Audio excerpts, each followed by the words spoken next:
Hola, buenas noches a todos. Bueno, ahora les voy a hacer un breve resumen del segundo encuentro que tuvimos el viernes pasado, en el cual tuve muchos problemas de conexión. Y bueno, para los que no asistieron, ahora les dejo una síntesis de lo que llegamos a hablar. Lo que empezamos hablando inicialmente era qué es esto de investigar, ¿no?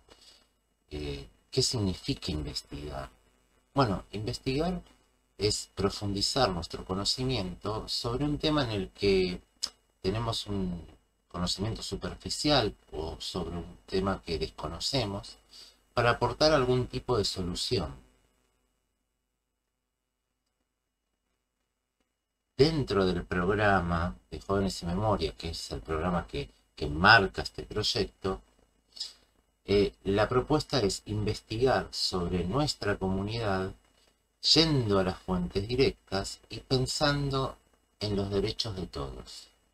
Estos dos últimos frases que subrayé después las voy a retomar para aclarar un poco a qué nos estamos refiriendo. Bueno, el trabajo de investigación implica una serie de tareas. Esto es algo que quienes están en tercero y están en segundo ya lo han visto, y quienes están en primero lo vieron hace un par de meses atrás cuando hablamos de cómo se trabajaba en las ciencias sociales. ¿Sí?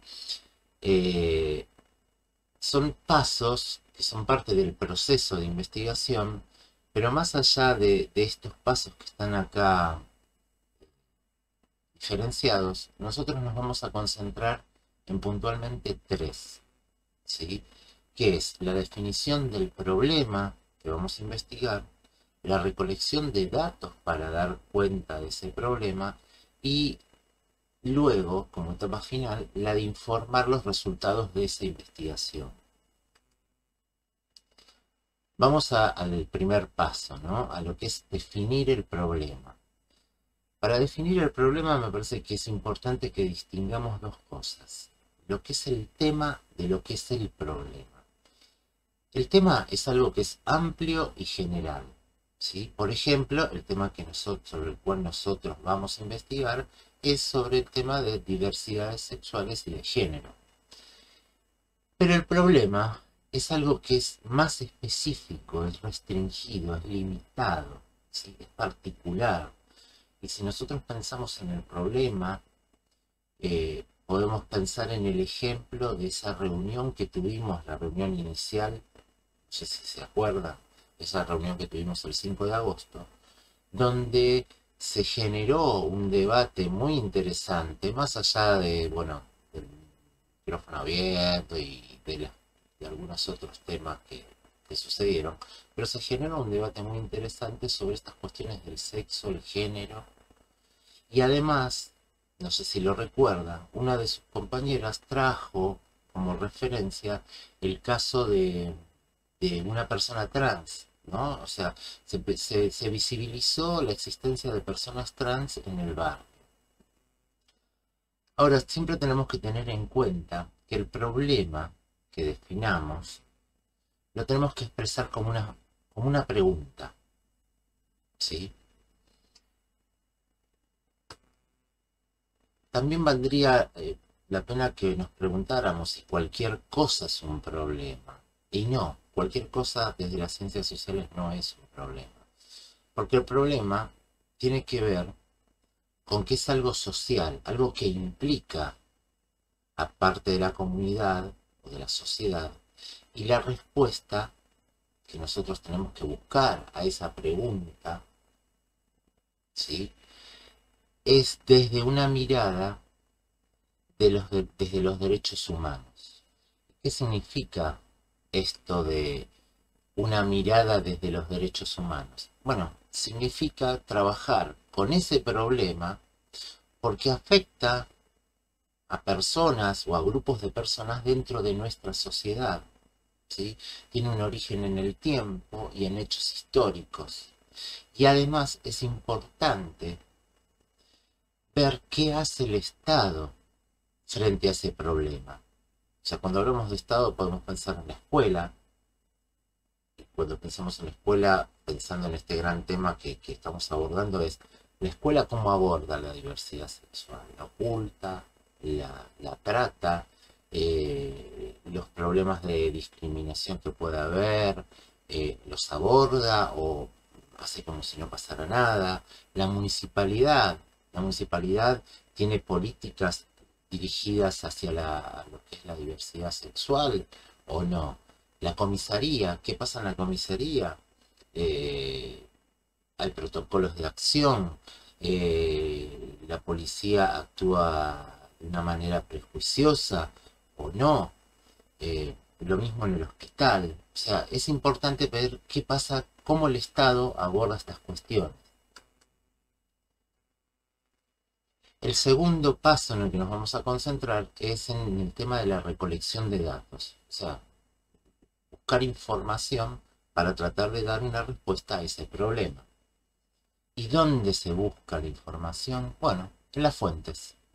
Vieron que al principio hablaba de las fuentes directas, ahora vamos a ver un poco más. Las fuentes de una investigación son las que permiten justamente responder a esa pregunta. Y las fuentes las podemos encontrar, porque ya están hechas, o las podemos producir nosotros. ¿Y cuáles pueden ser? Bueno, un ejemplo de una fuente que podemos producir nosotros, si es algo nuevo, es una entrevista a personas claves dentro de la comunidad, la búsqueda de documentos escritos, fotografías, videos, archivos. Eso es una fuente directa, ¿sí? Que en realidad no la producimos nosotros, ya está.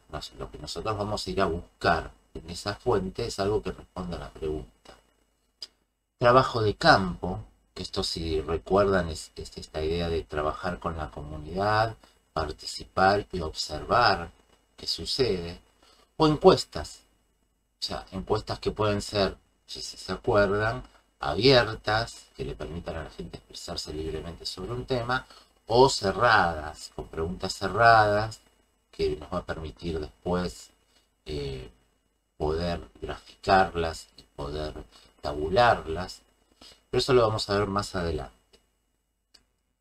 Y el último paso tiene que ver con el informar los resultados. O sea, una vez que nosotros encontramos la respuesta a esa pregunta inicial, tenemos que comunicar, compartir los resultados con la comunidad. ¿Y cómo lo hacemos? Bueno, hay distintas formas. Podemos hacer un informe escrito, podemos hacer una muestra fotográfica, podemos hacer un documental, un pequeño video. Podemos participar en la radio, como se hizo hace unos años atrás con un proyecto que hubo sobre violencia de género. Podemos hacer un taller en el cual nosotros le digamos a otras personas que recién ingresan en la escuela, les hablemos sobre estas cuestiones. Pero bueno, volviendo al tema 1, al definir nuestro problema, recordemos que el tema que nosotros abordamos, que es algo amplio, que es algo general, es el de las diversidades sexuales y de género. ¿Y de qué hablamos cuando hablamos de esto? Bueno, como para de alguna forma cerrar aquello que se expresó en la primera reunión, estamos hablando de las distintas posibilidades en que las personas pueden asumir, expresar o vivir su sexualidad, así como de asumir identidades y preferencias sexuales, distintas en cada cultura y persona. Eso también lo vamos a ver. Y recordemos el problema, que debe ser formulado como una pregunta. El problema es lo que se generó en ese debate, ¿no? El debate sobre sexo y género en la reunión del 5 de agosto, que hubo básicamente diferentes miradas sobre este tema de la diversidad, y en esas miradas también se reveló que había cierta incomodidad frente al tema, y también se reveló que existían personas trans en el barrio. O sea, se visibilizó algo que estaba, pero de lo que no se hablaba, pero que en esa reunión dio pie a que se presentara. Entonces a mí se me ocurrieron algunas preguntas, ¿no? Como para que ustedes vean lo específico que uno tiene que ser cuando aborda un problema. Cuando uno plantea una pregunta para investigar, surgieron preguntas como ¿por qué somos prejuiciosos? O por qué es importante abordar la diversidad sexual y de género. Pero ustedes piensen que esas preguntas son muy amplias. ¿Por qué? Porque si uno habla de por qué somos prejuiciosos, vamos a hablar de los prejuicios en general, los prejuicios relacionados a la sexualidad, los prejuicios que hay en nuestra cultura o los prejuicios que hay en toda la sociedad, en todo el mundo. O sea, esa es una pregunta que es muy amplia, implica que hay que hacer una investigación muy grande y es justamente lo que nosotros no vamos a hacer. Por eso nuestra pregunta tendría que ser más bien específica, relacionada con la comunidad, o con lo que o más reducido con el colegio. Entonces se me ocurrieron algunas preguntas como las siguientes que van a ver, ¿no? Por ejemplo, eh, pensando en el debate, ¿no? Y las distintas miradas que aparecieron. ¿Cuáles son las miradas de los docentes y estudiantes del CENS 452 sobre las personas trans, gay, lesbianas, porque cuando hablamos de diversidad estamos hablando justamente de esto, de las distintas formas de asumir y expresar la sexualidad? O otra pregunta que puede surgir es ¿qué significa ser trans, gay, lesbiana en el barrio? O otra pregunta que también pone un poco a relacionar el pasado y el presente, que acuérdense que también es uno de los temas del proyecto Jóvenes sin Memoria, es cómo ha sido y cómo es ser trans o gay o lesbiana en el barrio. O sea, fíjense como por ahí desde un problema que se generó, que fuese específico, uno puede pensar preguntas que sean más reducidas. Tal vez uno puede pensar estas preguntas, repensar y hacerlas todavía más específicas. Porque cualquiera de estas preguntas o las que ustedes piensen son las que van, es la que va, que elijamos, es la que va a guiar nuestra investigación. Así que bueno, lo que les pido es que la idea es que volvamos a hacer un nuevo encuentro este miércoles a las 8 de la noche, pero ya con que cada uno de ustedes haya pensado así una pregunta específica para poder presentarlas entre todos y elegir una, ¿sí? Así que bueno, espero verlos el miércoles a las 8 y no los molesto más.